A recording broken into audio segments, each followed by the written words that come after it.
नमस्कार, स्वागत है आपका सरोकार में। मैं हूं अमृता राय। आज हम हैं बिहार की जनता और नेता के बीच और आज पटना के इस गांधी मैदान में हम बिहार की जनता को भी बोलने का उतना ही मौका देने जा रहे हैं जितना कि नेताओं को। ये इसलिए क्योंकि बिहार के व्यवहार में दरअसल सियासत है और बिहार की जनता कई बार अपनी राजनीतिक राय में भी सियासत जता देती है, इसलिए जनता को भी यहाँ बराबर बोलने का मौका मिलेगा। खैर, हम आगे बढ़ते हैं और आज की चर्चा है गठबंधन की राजनीति पर। तकरीबन महीने भर पहले 12 साल की कटुता भुलाकर एलजेपी के नेता रामविलास पासवान ने बीजेपी के साथ हाथ मिला लिया। दूसरी तरफ भ्रष्टाचार के तमाम आलोचना करने वाली कांग्रेस ने आरजेडी का दामन थाम लिया और दोनों ही गठबंधन की पार्टियां बिहार में काफ़ी तेज़ी से आगे बढ़ रही हैं। तो ये दोनों गठबंधन दरअसल राष्ट्रीय परिप्रेक्ष्य में क्या गुल खिलाने जा रहे हैं, आज चर्चा इसी मुद्दे पर।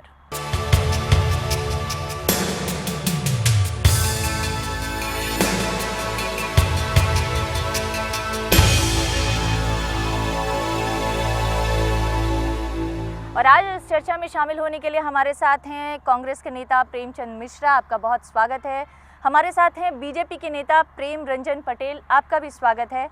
हमारे साथ हैं जेडीयू के नेता राजीव रंजन, आपका भी स्वागत है। और हमारे साथ हैं आरजेडी के सदस्य एजाज अली, आपका भी बहुत स्वागत है। इसके अलावा दो इंडिपेंडेंट जर्नलिस्ट हम कह सकते हैं, हिंदुस्तान टाइम्स के डिप्टी रेजिडेंट एडिटर राय अतुल कृष्ण जी हैं, आपका भी बहुत स्वागत है।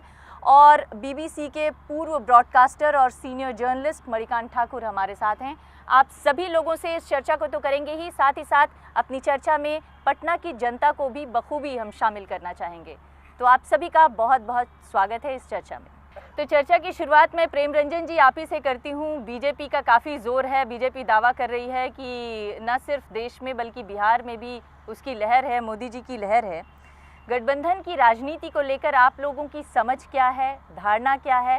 ये गठबंधन किस लिए है? क्या लोकतंत्र को मजबूत करने के लिए है, वोट हासिल करने के लिए है, या सिद्धांतों का गठबंधन है? नहीं, देखिए, गठबंधन का अनुभव हमारा पुराना रहा है और जब केंद्र में एनडीए की सरकार थी, अटल बिहारी वाजपेयी प्रधानमंत्री थे, तो देश का अब तक का सबसे बड़ा गठबंधन 24 दलों के गठबंधन का नेतृत्व उन्होंने किया था। अब बाखूबी 5 वर्षों तक उस गठबंधन को चलाने का काम उन्होंने किया था। सरकार 6 वर्षों की थी, लेकिन 5 वर्ष तक जो कहा जाता है कि देश के अंदर में गैर कांग्रेसी शासन जो आज तक कभी 5 वर्ष कोई पूरा अपना कार्यकाल नहीं किया, वो भारतीय जनता पार्टी ने किया इतने बड़े गठबंधन को लेकर करके। हम चाहते हैं कि देश के अंदर में जो पूरा देश है उसको एक सूत्र में बांधने का काम। अब आज जो है से बहुत सारे ऐसे क्षेत्रीय दल हैं, बहुत सारे ऐसे दल हैं जो अपने अपने क्षेत्र के हिसाब से, अपने अपने भाषा के हिसाब से, वो अपने अपने प्रांतों में, अपने अपने प्रदेशों में उनका महत्व बढ़ा है। वो आज जो है से लोगों के बीच में अपने आप को स्थापित करने का काम किए हैं। तो इस देश को मजबूत बनाने के लिए, एक सूत्र बांधने के लिए आज गठबंधन आवश्यक हो गई है। वोट के लिए नहीं है, आप ये कह रहे हैं वोट के लिए नहीं है ये गठबंधन? नहीं, वोट भी आवश्यक है, उस गठबंधन का वो भी महत्व है। हाँ। उसका भी महत्व है, लेकिन एक सूत्र में बांधना देश को, यह भी जो है गठबंधन का अपने आप में बहुत बड़ा महत्व बनता है। प्रेमचंद जी, आप लोग भी क्या देश को एक सूत्र में बांधने के लिए ये गठबंधन किए हैं, या आरजेडी के साथ एक सूत्र में बंधने के लिए गठबंधन किए हैं? आप लोग की धारणा क्या है गठबंधन को लेकर? मैं इनके बातों से सहमत नहीं हूँ। मेरा मानना है कि राष्ट्रीय जनता दल के साथ पूर्व के चुनाव में हमारा गठबंधन बिहार में रहा है, लेकिन 2009 के पार्लियामेंट और 2010 के असेंबली चुनाव में हमारा गठबंधन नहीं था और हम अपने बलबूते यहाँ चुनाव लड़ रहे थे। लेकिन बदली हुई राजनीतिक परिस्थिति में जो देश में एक माहौल बनाने की कोशिश की जा रही है, भारतीय जनता पार्टी जो हमारी मुख्य विपक्षी पार्टी है, और जो नेतृत्व उनके तरफ से उभारा गया है और जो उनकी सोच है, जो उनका माइंडसेट है, उसमें ये महसूस किया गया कि सेकुलर मिजाज के पार्टियों को कहीं न कहीं एक अंडरस्टैंडिंग के तहत चुनाव लड़ना चाहिए। और वो एक व्यापक दृष्टिकोण है जो वैचारिक आधार पे हमने इस अलायंस को अडॉप्ट किया है। लेकिन प्रेमचंद जी, आप कह रहे हैं कि वैचारिक आधार पे अडॉप्ट किया है और हमारे और आरजेडी के बीच में समानता है, लेकिन अब तक जो रैलियां बिहार में हुई हैं और जो चर्चाएं मैंने सुनी हैं, उसमें एक मंच पर आरजेडी और कांग्रेस के नेता नहीं दिख रहे हैं, क्यों? नहीं, ये थोड़ी अपुष्ट जानकारी है। हाँ। श्रीमती सोनिया गांधी जी और श्री राहुल गांधी जी की जो हमारी सभा हुई है, हाँ। उसमें राष्ट्रीय जनता दल के नेतृत्वकर्ता को हम आमंत्रित नहीं किए थे, क्योंकि ये हमारी परंपरा नहीं है कि हमारे राष्ट्रीय अध्यक्ष के मंच पर कोई और पार्टी के लोग शामिल हों। हाँ।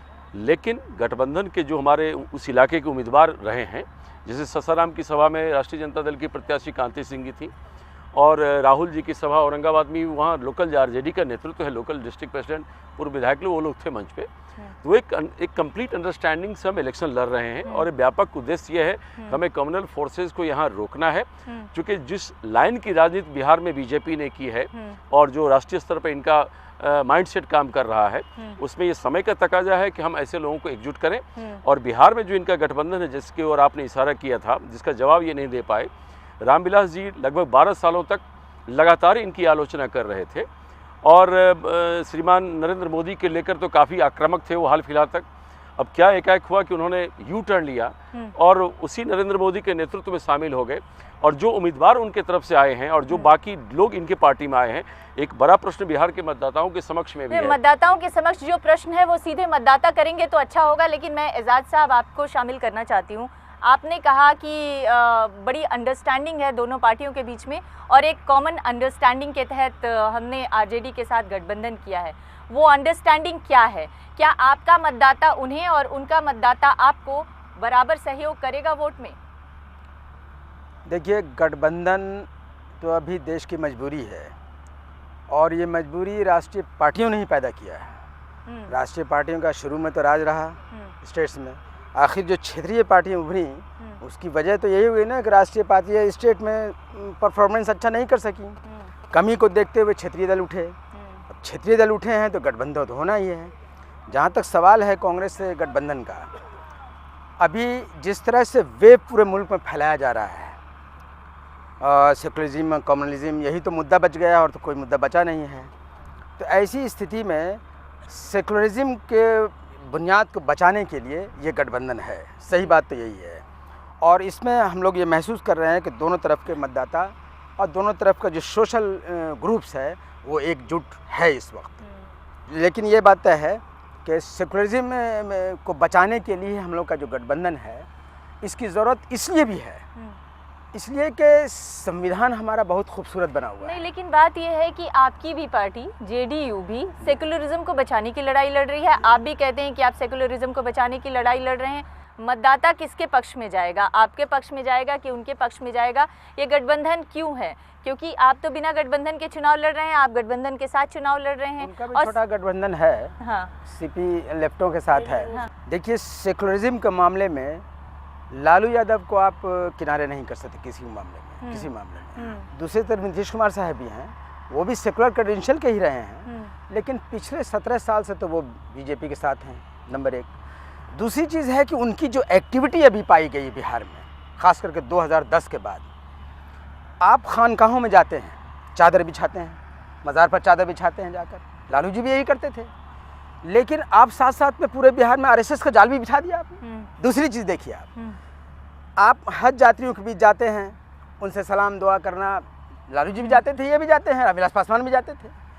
लेकिन आप साथ में तोगड़िया को और सिंघल को बुला के हमको गाड़ियाँ भी सुनवाते हैं। अच्छा, एक चीज़ दोनों पॉलिसी कैसे चलेगी? तो सही से जानना होगा ना। पार्टियों का गठबंधन और व्यक्तिगत जुड़ाव, खास तौर से आपके सिलसिले में देखा जाए, उसमें कोई फ़र्क नज़र आता है? आपका जो मतदाता है, जो आपका फॉलोअर है या जो आपका वोटर है, क्या वो पहले जेडीयू के साथ था और अब आरजेडी के साथ आ गया? क्या आपने अपने जो फॉलोअर्स हैं उनको ये समझाने में कामयाबी हासिल कर ली है? देखिए, अभी बीजेपी के जो सो कॉल्ड प्रधानमंत्री के शक्ल में जो आ रहे हैं, वो कह रहे हैं कि पूरे देश में सुनामी है। तो जब कहीं भी सुनामी या बाढ़ आता है ना, तो जितने दोस्त यार नफरत जितनी आपस में तोड़ फोड़ होता है, सब एक ही जगह सवार हो जाते हैं। आप देखिए कि बाढ़ वगैरह आता है तो एक ही पेड़ पर नेवला भी सवार हो जाता है और सांप भी सवार हो जाता है। वैसे ही सिचुएशन बिहार में है। सोशल जस्टिस के हिसाब से जो भी पिछड़े हैं, दलित हैं, अक़लियत हैं, गरीब गुरबा हैं, इस वक्त आरजेडी के खेमे में है। वो कमिटेड रहे हैं इतने सेकुलरिज्म को लेकर, तो आपको छोड़ के चले गए और आपने रोकने की भी कोशिश नहीं की? मैंने उसी सेकुलरिज्म के कमिटमेंट पर सवाल उठाया है कि अगर आप राज्यसभा में नहीं हैं, हाँ, और उसके बाद सेकुलरिज्म को लेकर के आपका बदलता है स्टैंड कि नीतीश कुमार ने अगर आपको एकोमोडेट नहीं किया तो वो सेक्युलर नहीं है, तो ये आपकी व्यक्तिगत मान्यता है। ये बड़ा एक वैचारिक सवाल है और आज देश के अंदर जो सांप्रदायिकता को लेकर के, कमज़ोर राज्यों के आर्थिक सशक्तिकरण को लेकर के, ये दो बड़े सवाल हैं। और इन सवालों के इर्द गिर्द जो 21वीं सदी का हिंदुस्तान है उसको तय करना है। जहाँ तक दो राष्ट्रीय पार्टियों का सवाल है, दोनों ही राष्ट्रीय पार्टियों का जो आधार है देश में कमज़ोर हो रहा है, उसके आधार का क्षरण हो रहा है। और कहीं ना कहीं आज 28% वोट अगर कांग्रेस के पास है, 18% वोट अब तक के लोकसभा चुनाव में कांग्रेस के पास है, 18% वोट बीजेपी के पास है। तो ये जो आधी आबादी से ज़्यादा लोग जो इस देश के हैं इन दोनों ही पार्टियों के खिलाफ हैं। और जिस तरीके से अपने रीजनल एलाइज को इन्होंने छला है, तो भारतीय जनता पार्टी, आप जो कह रहे हैं 18% और उसके बाद की सारे परसेंटेज वो क्षेत्रीय दलों का, तो क्या ये जो है वो अवसरवादिता है, जुड़ाव का अवसरवादिता है, या फिर कोई सिद्धांत की राजनीति हो रही है यहाँ? पूरी तरह से सैद्धांतिक राजनीति है। अवसरवादिता दोनों राष्ट्रीय गठबंधनों की तरफ से देखा जा रहा है। हाँ। इसलिए कि अगर ममता बनर्जी से पूछें, राज्यों में ये जाते हैं क्षेत्रीय छत्रपों का नाम लेकर और वहाँ अपने पैर पसारते हैं। यही काम इन्होंने शिबू सोरेन के साथ भी किया, यही काम इन्होंने मायावती के साथ भी किया।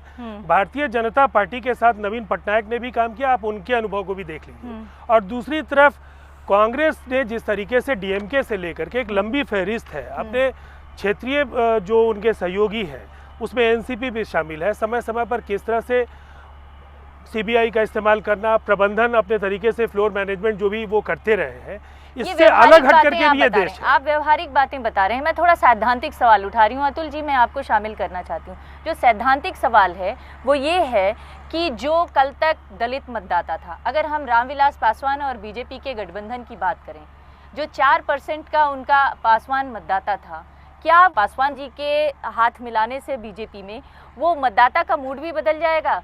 क्या वो जो वर्षों तक बीजेपी का विरोध करके बीजेपी की विरोध की राजनीति पर पासवान का साथ देता रहा, आज वो बीजेपी का गुणगान करने लग जाएगा? क्या मतदाताओं के मनोभावों को समझते हैं राजनीतिक दल जब इस तरह की गठबंधन करते हैं? इसमें दो पॉइंट्स हैं, मैं आपके नज़र में लाना चाहूँगा। ये फैक्ट है कि पासवान के सबसे बड़े लीडर बिहार में रामविलास पासवान है, इसमें कोई शक नहीं है। और ऐसा कहा जाता है, वी कैनॉट बी श्योर, लेकिन ऐसा कहा जाता है कि जब नीतीश कुमार जी ने ये महादलित की कैटेगरी बनाई, उन्होंने सभी दलित कास्ट को उसमें इंक्लूड किया एक्सेप्ट पासवान को छोड़ के, पासवान को जी। तो ये कहा नहीं जाता, ये सत्य है। नहीं, मतलब वी कैन ओनली अज्यूम। तो ऐसे में अगर हम ये भी एक फर्दर अजम्पशन करें कि उस कारण से भी रामविलास जी का जुड़ाव है अपने मतदाता से, तो वो एक फैक्टर हो सकता है। लेकिन मैं आपको एक और बात बताना चाहता हूँ, इसमें सिद्धांत और मत स्थानांतरण से ज़्यादा एक और बात है। इस गठबंधन में ये कुछ दिन पहले तक ही रामविलास पासवान जी बहुत कीन थे कि उनका कांग्रेस साथ गठबंधन हो। कांग्रेस ने उस मैटर को लिंगर करते करते करते करते एक स्टेज ऐसा आया जब लोग कहते हैं कि उनके बेटे चिराग ने ये एक कॉल लिया कि हमें अब वेट नहीं करना है, वी कैन ट्राई ये बीजेपी। तो ये गठबंधन क्यों है? उन्होंने 40 में से 7 सीटें छोड़ दी उनके लिए, जो कि कई भाजपाइयों को कहना है बहुत ज़्यादा है। तो उसमें रामविलास जी, जिन्होंने 12 सीट्स लड़के 0 स्कोर किया था 2009 के चुनाव में जी, इस गठबंधन के माध्यम से बहुत आशान्वित हैं कि 4 तक भी जीत सकते हैं। ये रामविलास पासवान जी भी आशान्वित हैं, दूसरी तरफ बीजेपी भी आशान्वित है। मेरा दूसरा मत है, मेरा ये कहना है कि बीजेपी का मेन गेन दूसरा है। वो ज्यादा प्रोपेगेंडा का गेन है कि जिस आदमी ने 2002 में नरेंद्र मोदी को कम्युनल और मतलब वो राइट टेंटेड कह के छोड़ा था, वही आदमी आज एम्ब्रेस कर रहा है नरेंद्र मोदी को। लेकिन सवाल उससे बड़ा है कि क्या गठबंधन जी, लेकिन उससे बड़ा सवाल ये है कि क्या एक तो पुनर्जन्म है, अपना एक्सेप्टेंस साबित करने का सवाल है, लेकिन दूसरा अगर हम वोटर के लिहाज से देखें और जीत हार के लिहाज से देखें तो क्या गठबंधन की राजनीति अंक गणित के हिसाब से चलती है? क्या 2 और 2 + 4 होंगे यहाँ पर या नहीं होंगे? एक ब्रेक के लिए रुकेंगे, ब्रेक के बाद में मणिकांत ठाकुर जी छूट गए हैं, इनसे भी चर्चा जारी रखेंगे। एक ब्रेक के लिए रुकते हैं।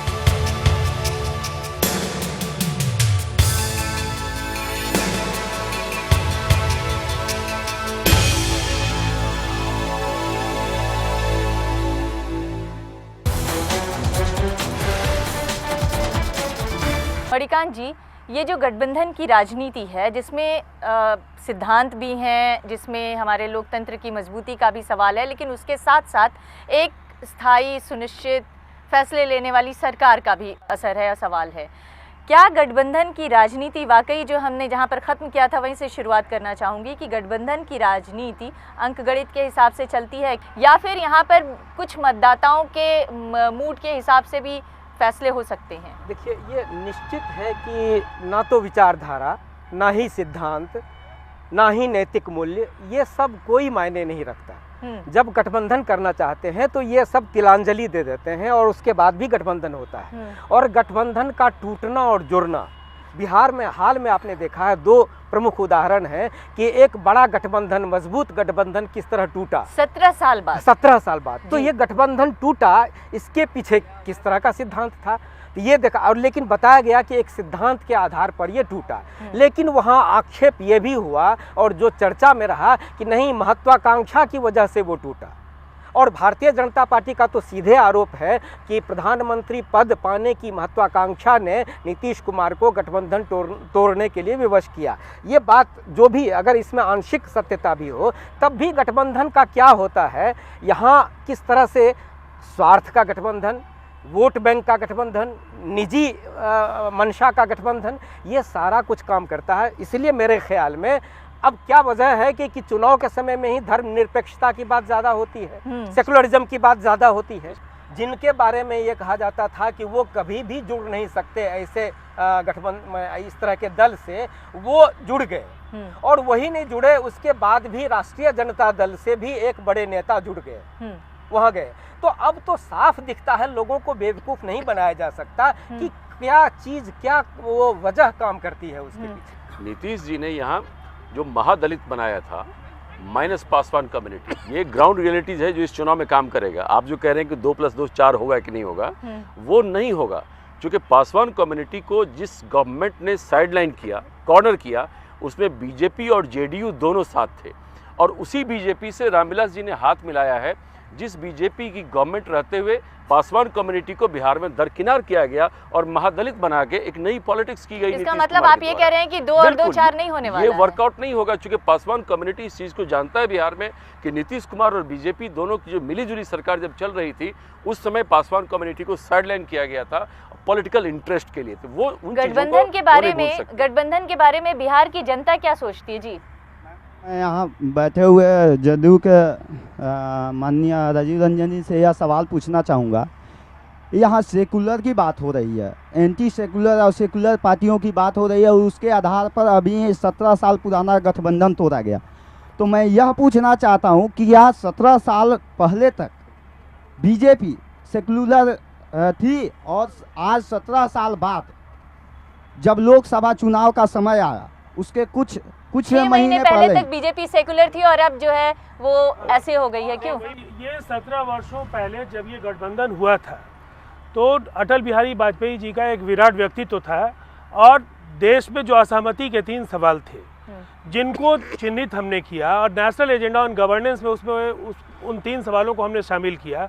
और देश जानता है कि धारा 370, यूनिफॉर्म सिविल कोड, राम जन्मभूमि, बाबरी मस्जिद, ये 3 ऐसे सवाल थे। इन सवालों के मूल में अगर आप जाएंगी तो निश्चित तौर पर शासन करना था, लेकिन गवर्नेंस के साथ एक संप्रदाय विशेष के अंदर आशंकाओं को निर्मूल भी करना था कि ये सत्ता या ये शासन का जो ये मॉडल है ये आप सबका है। जब गुजरात के दंगे हुए, और गुजरात दंगों में भारतीय जनता पार्टी के साथ हम अलायंस में गुजरात में नहीं थे, हमारा अलायंस ये बराबर ये भ्रम पैदा करने की कोशिश होती है कि नरेंद्र मोदी थे एनडीए में और आप भी थे एनडीए में। हम एनडीए में थे बिहार से जीती हुई सीटों के बल पर। एनडीए में हमारा समझौता भारतीय जनता पार्टी के साथ बिहार और झारखंड के लिए था। गुजरात में हम उनके खिलाफ चुनाव लड़ते थे और हम अपना प्रतिरोध जताते थे उनके काम करने के तौर तरीके, उनके अधिनायकवादी रवैया और उनके सांप्रदायिक सोच के खिलाफ हमने निरंतर वहाँ उम्मीदवार उनके खिलाफ लड़ा है। लेकिन तो एक बात बताइए, अब तक तो ये चर्चाएं हो रही थी कि नीतीश कुमार विकास पुरुष हैं, विकास की बातें होंगी।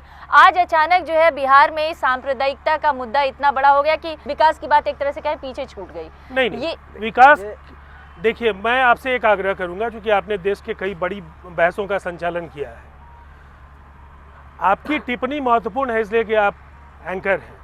हमारा ये कहना है विकास और धर्मनिरपेक्षता, ये दोनों ही सवाल बहुत ही महत्वपूर्ण है और इन दोनों का रिश्ता है।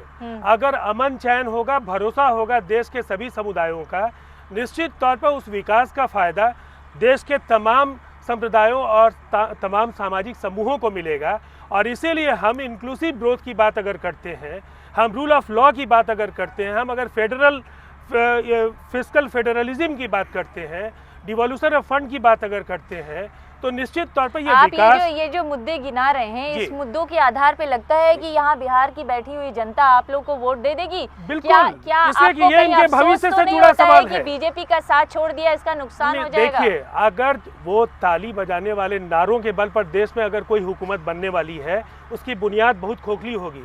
इनको ये जानने का हक है कि पिछले 67 वर्षों में जो देश की हुकूमतें रही हैं, उन्होंने विकास का पैमाना क्या तय किया कि गुजरात, मध्य प्रदेश, महाराष्ट्र और गुजरात और कर्नाटक जैसे राज्य विकसित होते गए और इस राज्य की जो आमदनी है वो घटती गई, रोजगार घटता गया, बैंकों में हमारा पैसा लगता है, हमारा पैसा देश के दूसरे राज्यों में लगाया जाता है। तो ये ऐसे सवाल है, ये सारे ये यथार्थ इनके रोजगार का सवाल है। आप बीजेपी के साथ लगे रहे, अब आज आप उसकी आलोचना कर रहे हैं। मैं चाहती हूँ, एक सज्जन है सवाल पूछना चाहते हैं। इन्होंने कहा कि गठबंधन का जो मूल मंत्र है इनका, वो एक सूत्र में देश को बांधने का मंत्र है। तो ये बताएं कि जो पार्टियों से तो इन्होंने गठबंधन किया, लेकिन सामाजिक तौर पर अगर देखा जाए, एक सूत्र में बांधने की बात है, तो भाजपा ने पूरे देश में सिर्फ एक लोकसभा का टिकट जो है वो एक मुसलमान को दिया है।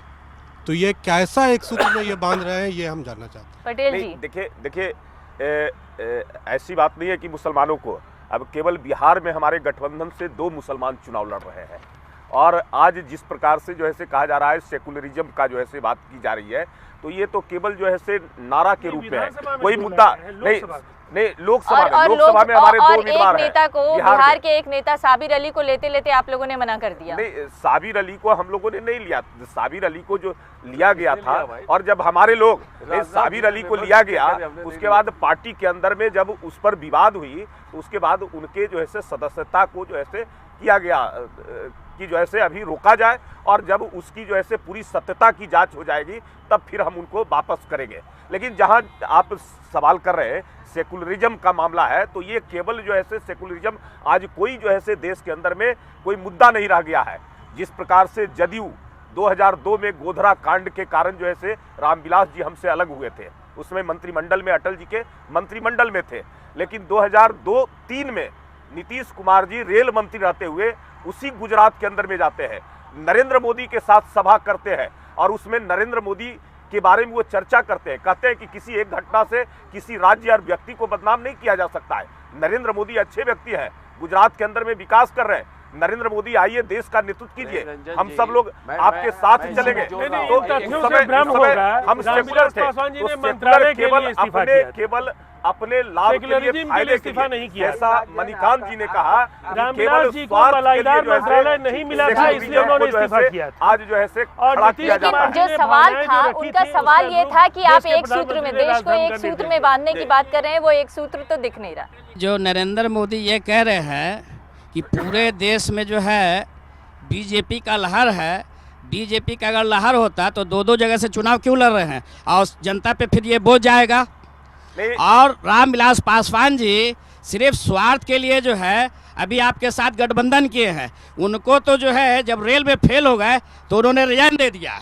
कहीं जो है लहर नहीं है, लहर होता तो एक जगह से चुनाव लड़ते, अपने गुजरात से क्यों आने की जरूरत है। सबसे बड़ा प्रश्न है जिसका उत्तर नरेंद्र मोदी और पूरे बीजेपी को, कम से कम बिहार के मतदाताओं को ये देना पड़ेगा कि आप गठबंधन राष्ट्रीय एकता के लिए कर रहे हैं और महाराष्ट्र में जो आपका सहयोगी शिवसेना और राज ठाकरे है, बिहार के लोगों को वहाँ पीटता है, उसे इम्तिहान में नहीं बैठने देता है, उसके व्यापार को वहाँ ठप करता है, बिहारियों के ऊपर तरह तरह के प्रहार करता है, और आप उसे गठबंधन कर रहे हैं और आप कह रहे हैं कि हमने राष्ट्रीय एकता के लिए गठबंधन किया है। इनका गठबंधन कहीं न कहीं बिल्कुल अवसरवादिता है, एंटी बिहारी स्टैंड है, या तो शिवसेना से ये गठबंधन तोड़े, राज ठाकरे से अपने संबंधों को तोड़े। एक तरफ महाराष्ट्र में जाते हैं तो उन लोगों से आप हाथ मिलाते हैं जो एंटी बिहारी काम ओपनली कर रहा है, बिहार के लोगों को मुंबई और महाराष्ट्र से भगाना चाहता है, और यहाँ पे आप बिहार के हितों की बात कर रहे हैं। ये कैसे चलेगा? फौरी स्वार्थ के आधार पर किए गए गठबंधन है, इससे देश का कोई बड़े पैमाने पर भला होने जा रहा है? मुझे तो लगता है कि जनता भी अब परवाह नहीं करती है इसकी। जिस तरह के गठबंधन माने जैसे जिस समय में जब अपना निजी स्वार्थ ऊपर आ जाए उस समय में गठबंधन बन जाए, तो ये तो आम लोग समझ नहीं पा रहे हैं, ऐसी बात नहीं है। लोगों के सामने ये सारी बातें हैं। हमारा कहना है कि ये कैसे सत्ता में आए, इसके लिए जो गठबंधन होता है उसमें कहीं से भी जनहित शामिल नहीं होता, उसमें कहीं से भी समाज का हित शामिल नहीं होता। ये बहुत बड़ी विडंबना है मेरे ख्याल से, और ये पूरे देश भर में आप देख रहे हैं। जनता कुछ पूछना चाहती है। मिश्रा जी, आप 2009 और 10 के चुनाव में लालू यादव को अभियुक्त बता रहे थे चारा घोटाले के और आय से अधिक संपत्ति मामले के, उसी राजद से आपका गठबंधन क्यों? नहीं, मैंने आपको पहले ही कहा कि हमारा राष्ट्रीय जनता दल से पार्लियामेंट इलेक्शन में 98 में अलायंस हुआ, 99 पार्लियामेंट में हमारा अलायंस हुआ, 2004 में हमारा अलायंस हुआ, लेकिन 2009 में हमारा गठबंधन टूट गया और तब से हम इंडिपेंडेंट हैं। लालू प्रसाद जी को व्यक्तिगत हमारा उनसे कोई गठबंधन नहीं हुआ है। हमारा गठबंधन राष्ट्रीय जनता दल के सिद्धांतों से हुआ है, चूँकि वो सेकुलर पार्टी है। वो एक ऐसी पार्टी है जिसने बीजेपी से कभी हाथ नहीं मिलाया है, जनता दल यूनाइटेड की तरफ।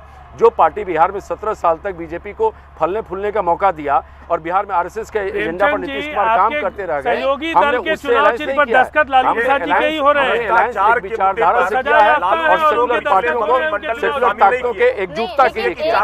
और यह बात इनको इसलिए तिलमिलाहट हो रही है कि राज्य गठबंधन कर रहे हैं, ठगने का काम किया। गठबंधन मजबूरी की गठबंधन है कि एक तरफ सांप्रदायिकता का मुद्दा है, दूसरी तरफ भ्रष्टाचार का मुद्दा है। सांप्रदायिकता के मुद्दे पर आप लोग एकजुट हैं, लेकिन भ्रष्टाचार के मुद्दे पर आपकी पार्टी सवाल खड़े करती रही है और लालू यादव के साथ खड़ी हो गई है, और इसलिए कई बार मतलब राजनीतिक विश्लेषकों की तरफ से इस तरह के सवाल उठाए अपराध कर्मियों को जोड़ने के सवाल पर भी एकजुट हैं कि कौन सा दल है जिसमें अपराध कर्मी नहीं है। हमारे पार्टी में एक भी अपराधी नहीं है, हमारे पार्टी में एक भी क्रिमिनल उम्मीदवार नहीं है। ये मैं स्पष्ट रूप से कहता हूँ। ये बात जेडीयू बताए और बीजेपी बताए, कितने क्रिमिनल्स को टिकट दिया है? नहीं, आप बताइए, आपके अपराध के खिलाफ रामविलास जी के पार्टी से कितने स्वच्छ छवि के लोगों को आपने टिकट दिया, ये बताइए। देखिए, आप जनता के सामने बैठे हैं। रामविलास जी के पार्टी के एक उम्मीदवार के यहाँ AK-47 राइफल वो अपराधी बोला है कि हमने बेचा है। अभी 4 दिन पहले अखबारों में लोगों ने पढ़ा है, आपने क्रिमिनल्स को टिकट दिया, आपने क्रिमिनल्स के लिए सीट छोड़ा, और पूरे बिहार में 19 सीट अमृता जी ऐसी है जहां बीजेपी ने आउटसाइडर्स को टिकट दिया है। ये कहे का लहर है भाई, आपको जब एक एक सीट जीतने के लिए बाहर से लोगों को लाना पड़ रहा है। सवाल बार-बार उठाया जाएगा कि अगर इतनी लहर है बीजेपी की, तो बाहरी लोगों के छोटे छोटे बाउंडरों पर आप क्यों भरोसा करें? लेकिन एक बड़ा सवाल है, नहीं, एक बड़ा सवाल मैं अतुल जी से करना चाहती हूँ। बड़ा सवाल यह है कि आप कहते हैं कि हम सैद्धांतिक आधार पर आरजेडी से जुड़े हैं, जो छोटे मसले हैं व्यवहार के, यथार्थ के, उसको दरकिनार करते हुए हम सैद्धांतिक रूप से उससे जुड़े हुए हैं, और एक सैद्धांतिक जुड़ाव लंबे अरसे से दिख भी रहा है आरजेडी और कांग्रेस का। लेकिन अगर हम जेडीयू और बीजेपी के गठबंधन की बात करें या एलजेपी के साथ बीजेपी की गठबंधन की बात करें, तो क्या उसमें सैद्धांतिकता, क्या उसमें समझदारी, क्या उसमें समानताएं, ये सब दिखती हैं? क्या ये लंबे दौर का गठबंधन साबित हो सकता है? जेडीयू ने साबित कर दिया कि दरअसल ये समानताएं नहीं थी, इसलिए ये गठबंधन टूट गया, और इसको टूटना ही था, क्योंकि ये जो गठबंधन था ये दरअसल लालू जी के विरोध के आधार पर बना हुआ गठबंधन था, जिसका हश्र शायद यही होना था। नहीं, ये समझदारी के तो गठबंधन है ही, सैद्धांतिक नहीं है। हाँ। समझदारी इसमें है कि अगर हमारा जीतने का किसी गठबंधन से अगर हमारा जीतने का रास्ता प्रशस्त होता है, हाँ, तो वो समझदारी का गठबंधन है। तो वो तो अवसरवादिता का गठबंधन है। हाँ, तो अब आजकल अवसरवादिता। अमृता जी, अगर अवसरवादिता गठबंधन से जोड़ करके हम देखें तो हमें तो इस गठबंधन को जारी रखना चाहिए था। हमने पॉलिटिकल चैलेंजेस को आमंत्रित किया है इस गठबंधन से अलग होकर। नहीं, राजीव रंजन जी, हमने सवाल इसीलिए उठाया था कि आपकी और जो बीजेपी का गठबंधन था, जो अलायंस था, दरअसल उसमें कोई समानता नहीं थी, सैद्धांतिक रूप से कोई समानता नहीं थी। तक समानताएं अगर नहीं होती, हाँ, तो ये गठबंधन नहीं चलता। ये सत्ता के लिए गठबंधन था, ये सत्ता के लिए गठबंधन था, और लालू यादव को हराने के लिए गठबंधन। निश्चित तौर पर लालू प्रसाद जी का जो 15 वर्षों का कार्यकाल था, जो परिस्थितियां बिहार की थी, उसमें एक समझौता हुआ, लेकिन ये समझौता आपसी जो सामंजस्य था उसके बल पर ये 17 वर्षों तक ये अलायंस चला। इस अलायंस के तोड़ने के पहले हम लोगों ने भारतीय जनता पार्टी को कहा कि देश में गैर कांग्रेसवाद की लहर हो सकती है, भ्रष्टाचार और महंगाई के सवाल पर कांग्रेस की साख खत्म हो गई है। ऐसा स्वीकार्य चेहरा दीजिए जिससे प्रीपोल आपके अलायंस के बेस का भी विस्तार हो, अगर सीटें घटे तो पोस्ट पोल भी आपके जो सहयोगी संगठन आपके लिए जोड़ने के लिए तैयार रहे। और नरेंद्र मोदी की जगह सबसे बड़ी पार्टी भारतीय जनता पार्टी है। हमारी कोई राजनीतिक आकांक्षा नहीं है, आप उम्मीदवार तय कीजिए, हम आपके साथ होंगे।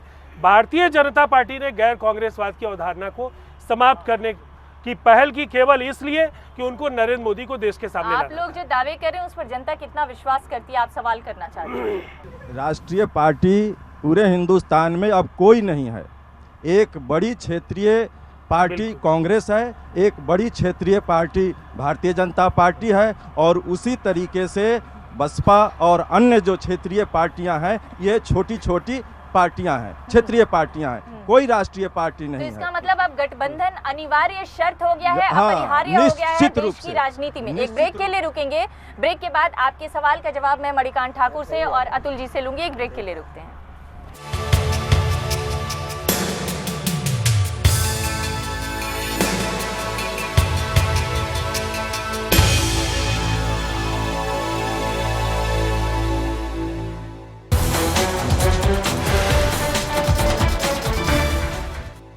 ब्रेक के बाद एक बार फिर आपका स्वागत है। आप यहाँ पर बिहार की और पटना की जनता की तरफ से सवाल खड़े कर रहे थे कि दरअसल देश में अब क्षेत्रीय पार्टियां ही रह गई हैं और दलों का गठबंधन एक तरह से अपरिहार्य परिघटना हो गई है। लेकिन क्या ये जो दलों का गठबंधन हो रहा है ये एक सैद्धांतिक समझ के तहत हो रहा है? क्या इसमें कुछ आपको जो हम बात कर रहे हैं सामान्य सिद्धांत की, क्या वो सामान्य सिद्धांत विकसित होता है जब इस तरह के गठबंधन किए जाते हैं? बिल्कुल नहीं होता है। और ये जो सवाल आया है जनता की तरफ से, यही सवाल ये साबित करने के लिए काफ़ी है कि जनता के मन में रोष है, आक्रोश है कि क्षेत्रीय दलों की तरह भी आप व्यवहार कर रहे हैं। जो आप राष्ट्रीय पार्टी हैं, कभी जो छोटी पार्टी हैं या क्षेत्रीय पार्टी हैं वो अपने को राष्ट्रीय पार्टी समझ के व्यवहार करती हैं। तो ये जो घालमेल हो रहा है ये लोगों की नज़र में है और जनता की तरफ से इस तरह के तीखे सवाल और आगे बढ़ेंगे, आने चाहिए।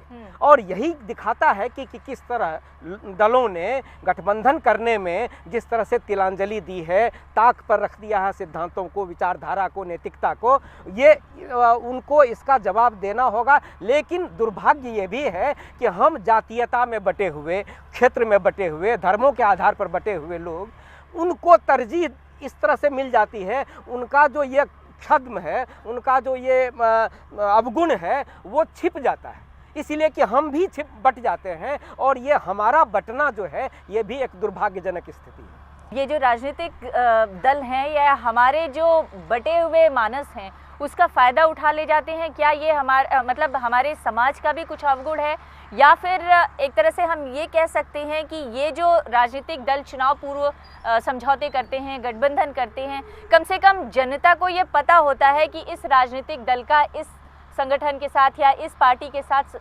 समझौता है, गठबंधन है। लेकिन कई बार राजनीतिक दल जो चुनाव के बाद समझौते करते हैं और गठबंधन करते हैं वो तो एक तरह से जनता के साथ और बड़ा धोखा है, क्योंकि जब दो दल एक दूसरे के खिलाफ चुनाव मैदान में होते हैं, लड़के आते हैं और बाद में एक दूसरे के साथ मिलकर सरकार बनाते हैं, तो शायद ये जनता के साथ और बड़ा धोखा करते हैं। तो उसमें सिद्धांत, उसमें मुद्दे, उसमें बाकी सारी चीज़ें कहाँ जाती हैं? देखिए, एक चीज़ आपको समझनी पड़ेगी, जैसे देश में कॉन्शियसनेस बढ़ी है, इंडिविजुअल ग्रुप्स के एस्पिरेशंस बढ़े हैं। तो पहले तो आप एक बड़ी पार्टी में सभी के एस्पिरेशन समेट लिया करते थे, क्योंकि एस्पिरेशंस कम थे, कुछ ऐसे डिसएडवांटेज ग्रुप्स थे जिनके एस्पिरेशन सामने आते ही नहीं थे। अब हर ऐसे छोटे छोटे ग्रुप्स के नेता खड़े हो गए हैं जो उनके एस्पिरेशंस को आर्टिकुलेट करते हैं। तो उनको सीमित दायरे में किसी एक दल के लिए बांधना वो लगातार और मुश्किल होता जा रहा है। इसलिए ये इस तरह से आप देख रहे हैं कि किसी पार्टी को मेजॉरिटी नहीं आना, वो इसका ये है। तो अब ये है कि डेस्परेशन है पार्टियों का, तो इसलिए यही चीज़ है जिसका जो कारण है कि गठबंधन की राजनीति के जाने के अलावा हमारे पास कोई चारा नहीं है। और इतनी बातें हुई ये भाजपा और नीतीश बाबू के गठबंधन के, मैं आपको एक दो बारीकियां बहुत क्विकली बता देता हूँ। इसमें 1995 का जब चुनाव हुआ तो नीतीश कुमार जी ने समता पार्टी जॉर्ज फर्नांडिस के साथ बनाई थी। उन्होंने बिहार में उस समय 324 सीट्स थी, उन्होंने 315 लड़ी। ऐसा मीडिया में आया कि ये सरकार बना लेंगे, उनको सिर्फ 7 सीटें आईं और बिल्कुल ही मतलब उनका वजूद उस समय बिल्कुल खतरे में था। उस समय दिसंबर 1995 नीतीश बाबू भाजपा के सम्मेलन में बम्बई गए और फिर इस गठबंधन की नींव पड़ी। वो 96 के चुनाव से लोकसभा की शुरू हुई। उसके बाद जब 98-99 में जब पूरे पावर के साथ मेजॉरिटी के साथ आए ये लोग और गठबंधन बन पाया, उसमें वो मंत्री बने।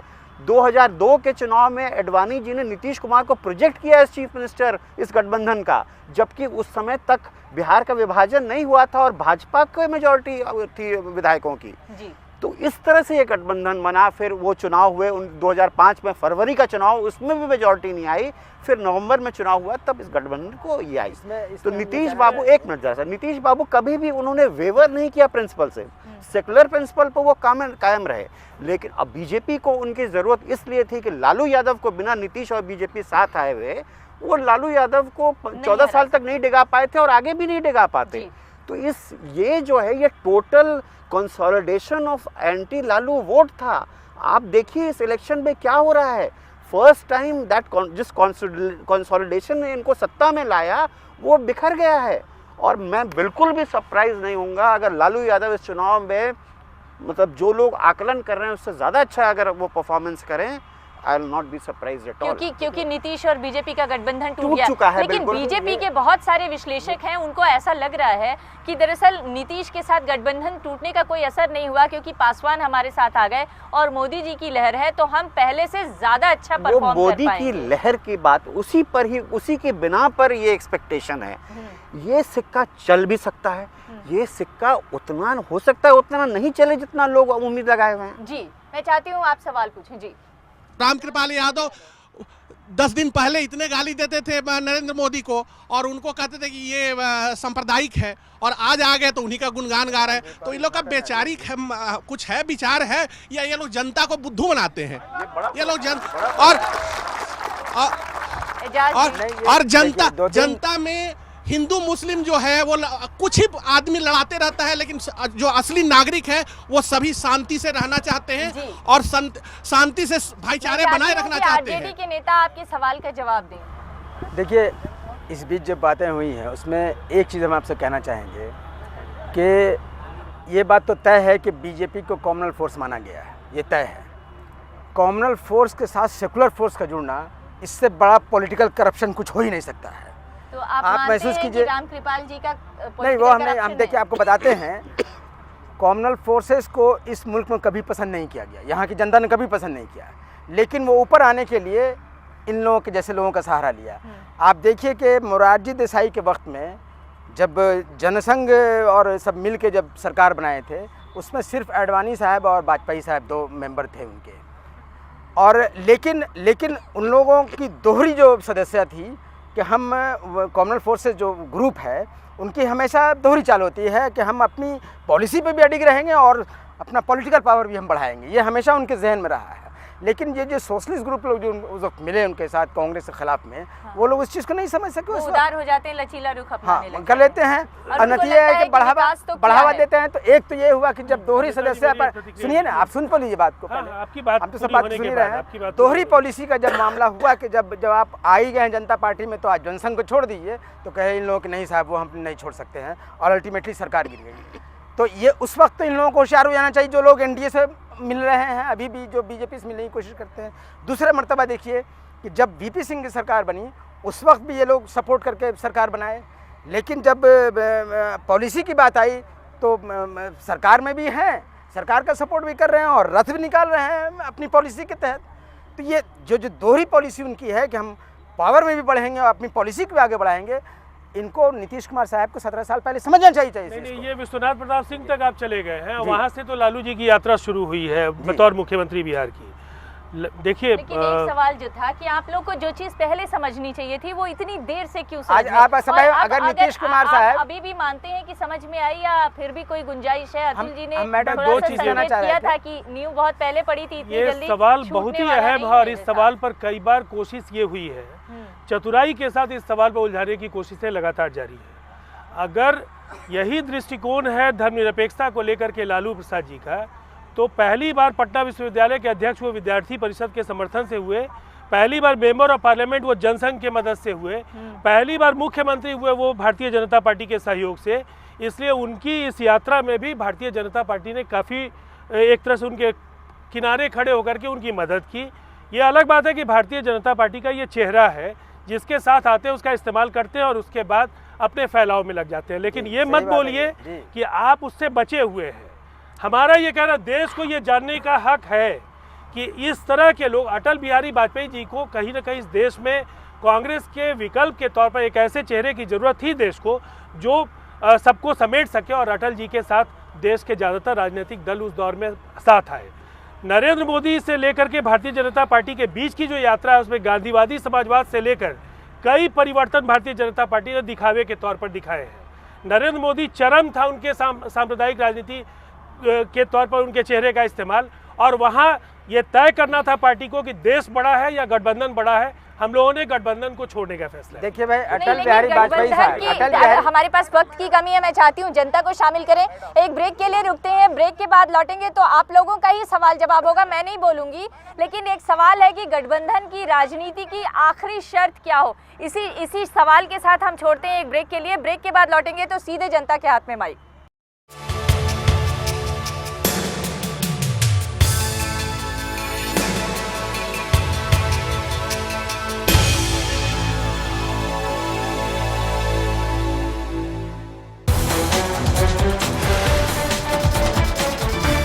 हम बात कर रहे थे कि गठबंधन की राजनीति का हश्र क्या होता है, क्या गठबंधन की राजनीति हमारे देश की मजबूरी है, या गठबंधन की राजनीति में कोई सिद्धांत होना चाहिए, कोई शर्त होनी चाहिए, उसकी धुरी क्या होनी चाहिए, और उससे जनता को क्या फ़ायदा और नुकसान मिलता है।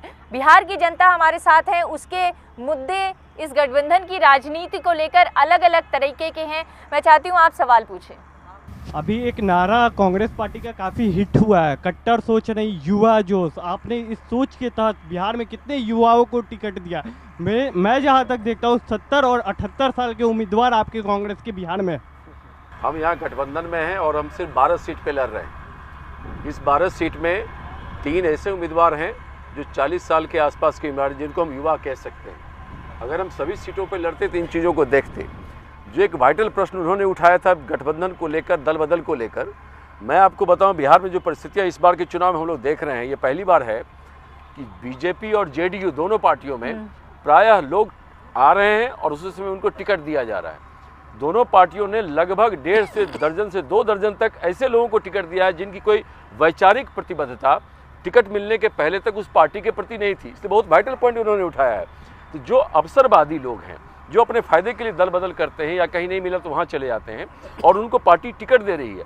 इनफैक्ट बिहार में बीजेपी जेडीयू ने जितने बड़े पैमाने पर ऐसे टिकट बांटे हैं, एक लगता है कि वैचारिक स्तर पर शून्यता है और कहीं न कहीं बीजेपी जेडीयू दोनों दल बदलुओं की दुकान बन गई। का नाम आपको स्मरण करा दे तो दोनों पार्टियां दल बदलुओं की दुकान बन गई। और बिहार के बाहुबलियों से लेकर के तमाम को आपने टिकट दे दिया।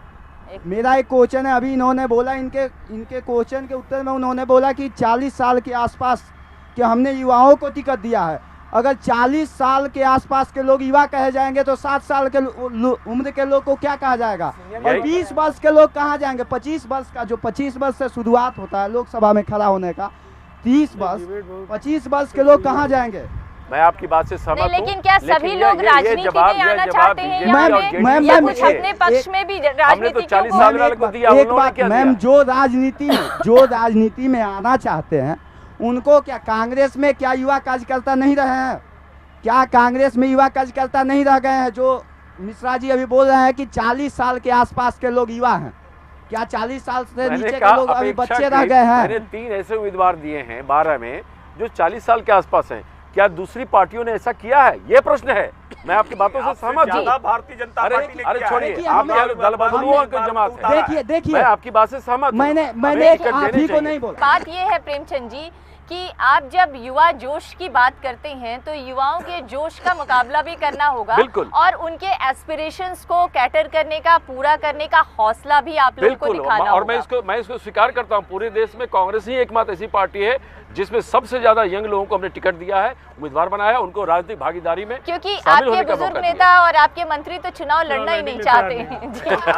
लड़ने से लोग भाग गए, इनके पार्टी के लोग वो बीमार हो गए। एक सवाल राजीव रंजन जी से, सीपीआई से किया राइट से सीधे लेफ्ट पे चले गए, वहाँ तक ठीक था, लेकिन वो एक्सट्रीम लेफ्ट पे जाके जो आप जमुई में जुड़ रहे हैं उससे बिहार की जनता बहुत परेशान है।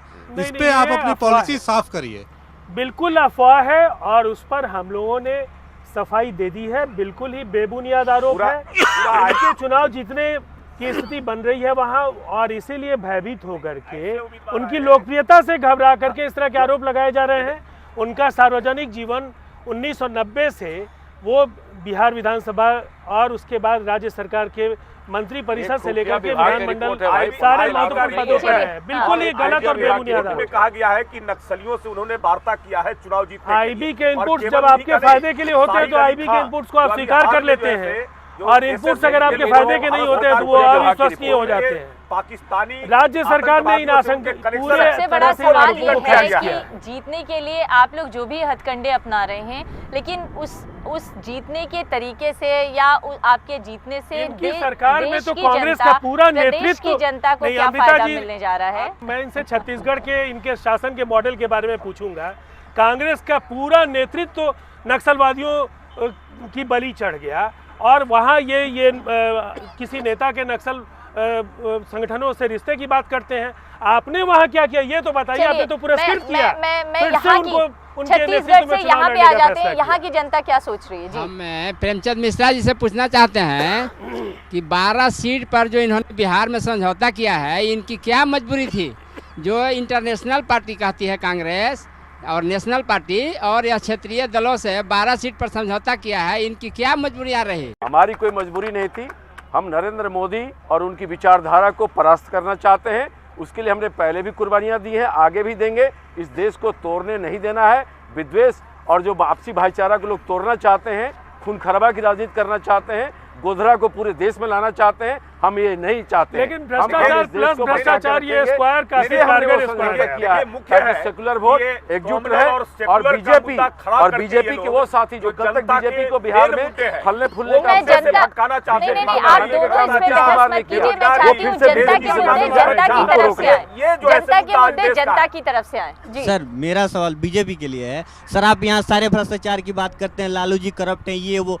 आप एक चीज़ बताइए, आपने कर्नाटक में येदियुरप्पा को टिकट दिया, आपने ऐसे कितने भ्रष्टाचारियों को टिकट दिया? आपके गुजरात मॉडल जिसके आप डेवलपमेंट की बात करते हैं, वहाँ मिनिस्ट्री में 2 ऐसे मिनिस्टर हैं जिनको पर गंभीर आरोप है चल रहे हैं। आपको सारा भ्रष्टाचार दिखता है और अपनी नहीं दिखती। आप कांग्रेस, मैं किसी का सपोर्ट, मैं कांग्रेस का सपोर्ट नहीं कर रहा हूँ, इनकी चीज़ तो ऐसे ही बहुत बदतर है। ऑफकोर्स आपके साथ युवा है, और मैं एक यूथ होकर मैं ये बात पूछना चाहता हूँ कि ऐसी आपकी कौन सी मजबूरी है कि 7 दिन इलेक्शन में बचे और अभी तक आपका मैनिफेस्टो घोषणा पत्र तक नहीं आया? इसमें ऐसी कौन सी बात है? और जहां तक हम लोगों ने सुना है कि आपका जो दल है उसका एक खेमा लड़ रहा है कि मंदिर मुद्दा इंक्लूड किया जाए और नहीं किया जाए। और आज आपने टीवी देखा होगा तो अमित शाह का एक स्टेटमेंट था कि बहुत हो गया, अब बारी हमें बदला लेने की है। तो आप सीरियसली सुप्रीम का नाटक कर रहे हैं या लोगों को डरा कर वोट लेना चाहते हैं? सबसे पहले तो आप येदियुरप्पा जी के बारे में आपने कहा, जब भ्रष्टाचार का आरोप उनको लगा तो मुख्यमंत्री से हमने हटाने का काम किया। जब न्यायालय ने उनको मुक्त कर दिया तब हम अपने दल के अंदर में शामिल करने का काम किया है। इसलिए भ्रष्टाचार से हम लगातार लड़ते रहे। भ्रष्टाचार को कभी हमने अपनाने का काम नहीं किया। कांग्रेस है बाबू भाई बोखारिया को जो मंत्री को हटाए, बना के रखा है, मिनिस्टर जेल गए, उनको भी इनको चुनाव लड़ाने का काम जो है उनके प्रश्न का जवाब दीजिए किया है। 47 मामले प्रमोद मुतालिक जिन पर महिलाओं के साथ हिंसा के 47 मामले थे, यहाँ तो तमाम दुराचारी हैं। आसाराम बापू आपके साथ है, आनंद आपके साथ है, भाजपा का, वो प्रमोद मुतालिक के मामले में आपके कथनी में फर्क है। हम सब लोग जो है से वहाँ लोकतांत्रिक पार्टी है भारतीय जनता पार्टी, सबको अपनी बातें कहने का अधिकार है। प्रमोद मुतालिक के साथ लोकतंत्र का फैसला होता है तो सब लोग एकमत हो जाते हैं उस फैसले के साथ। नरेंद्र मोदी के सवाल पर पहले अरे श्रीमान जी होता रहा, नरेंद्र मोदी को प्रधानमंत्री के लिए घोषित किया, पूरा पार्टी आज नरेंद्र मोदी के साथ उनके नाम पर खड़ा है। मैं एक क्वेश्चन पूछना चाहता हूं जदयू और बीजेपी की गठबंधन से। जब वो 7 साल गठबंधन रहे और उससे ज़्यादा भी रहे, तो जब गोविंदपुर, यहाँ स्थानीय मैं क्वेश्चन पूछ रहा हूँ, गोविंदपुर विधानसभा क्षेत्र के वो विधायक भी बन चुके हैं और एमपी में भी बीजेपी और जदयू दोनों रहे, लेकिन आज जो वहाँ ककोलत जलप्रपात मशहूर है, उसकी जो रोड की दशा है, क्या उस पर दोनों राजनीतिक दल राजनीति करना चाहते हैं उस रोड पे, या फिर उस लोगों को मूर्ख बनाना चाहते हैं? मैं दोनों राजनीतिक दलों से ये प्रश्न पूछना चाहता हूं। जी, ककोलत को एक पर्यटन केंद्र के तौर पर राज्य सरकार ने विकसित करने का निर्णय किया। वहां सुविधाएं बहाल की जा रही हैं और ककोलत बहुत जल्दी देश के पर्यटन के मानचित्र पर एक महत्वपूर्ण पर्यटन स्थल के तौर पर विकसित होने जा रहा है और राज्य में पर्यटकों की संख्या काफ़ी तेजी से बढ़ी है।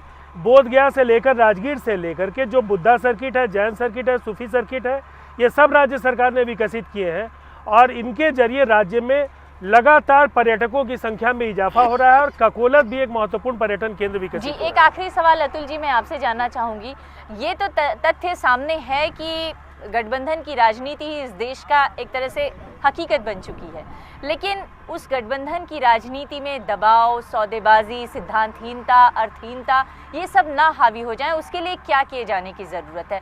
जो राजनीतिक दल हैं जो एक दूसरे के साथ गठबंधन करके चुनाव में सामने हैं, वो आगे कैसे बढ़ें और देश के लोकतंत्र को मजबूत कैसे किया जा सकता है? देखिए, ये तो बहुत ही आपने जो प्रश्न किया है इसका कोई आसान समाधान नहीं है जी। कारण ये है कि जैसे मैंने आपको कहा कि छोटे छोटे ग्रुप्स के एस्पिरेशंस बढ़ रहे हैं। जो लोग पहले जो बेजुबान थे उनको ज़बान आ रही है, तो जब उनके इंटरेस्ट आर्टिकुलेट होते हैं, तो अगर आप बड़ी पार्टी हैं आप नहीं करेंगे तो एक छोटी पार्टी खड़ी हो जाती है उसको आर्टिकुलेट करने के लिए। तो जब आप वोटों को समेटने निकलते हैं तो आपको इन सब गुटों को लेके चलना पड़ता है और तब वो दबाव की भी राजनीति थी। अब तो देखिएगा, आप प्रचार अखबारों में आता है कि इस तबके से एक भी रिप्रेजेंटेशन नहीं मिला। लोग सम्मेलन करते हैं चुनावों के पहले कि जातीय सम्मेलन की हमारे को उसको भी मिले, तो कोई इजी वो नहीं है। लेकिन हमारे देश का प्रॉब्लम ये है कि बेसिक इश्यूज पर भी कंसेंसस नहीं है। अब जैसे फॉरेन पॉलिसी इश्यूज, अब आपका श्रीलंका के साथ कैसा संबंध हो, उसमें केंद्र सरकार का एक व्यू है, तमिलनाडु पार्टी से उनका दूसरा व्यू है जी।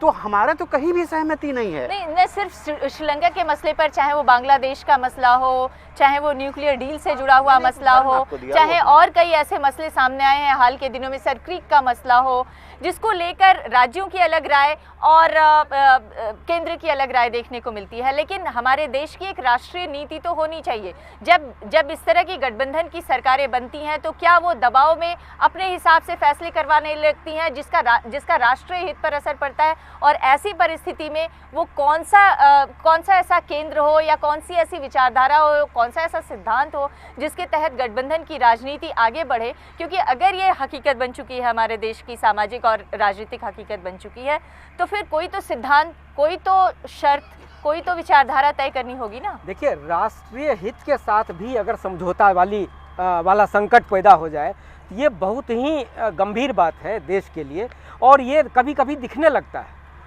अब तक ये रहा कि चाहे जिस दल की सरकार केंद्र में हो, लेकिन अंतर्राष्ट्रीय स्तर पर जो एक छवि थी भारत की या उसकी विदेश नीति की, वो इस तरह की नहीं थी कि उस पर कोई उंगली उठाए। लेकिन अब उस पर भी आघात करने की कोशिशें होने लगी हैं, और इसके लिए हमारे जो राष्ट्रीय दल हैं, जो बड़े दल हैं, वो कमज़ोर पड़ते गए, जिस कारण क्षेत्रीय दलों में उभार आया।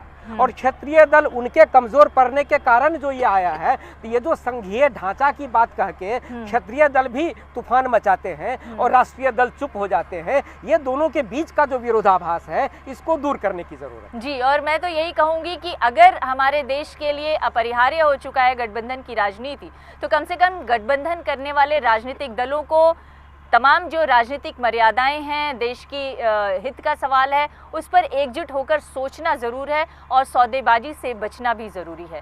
बहुत बहुत शुक्रिया आप सभी मेहमानों का हमारे इस कार्यक्रम में आने के लिए, और आप सबका भी बहुत शुक्रिया।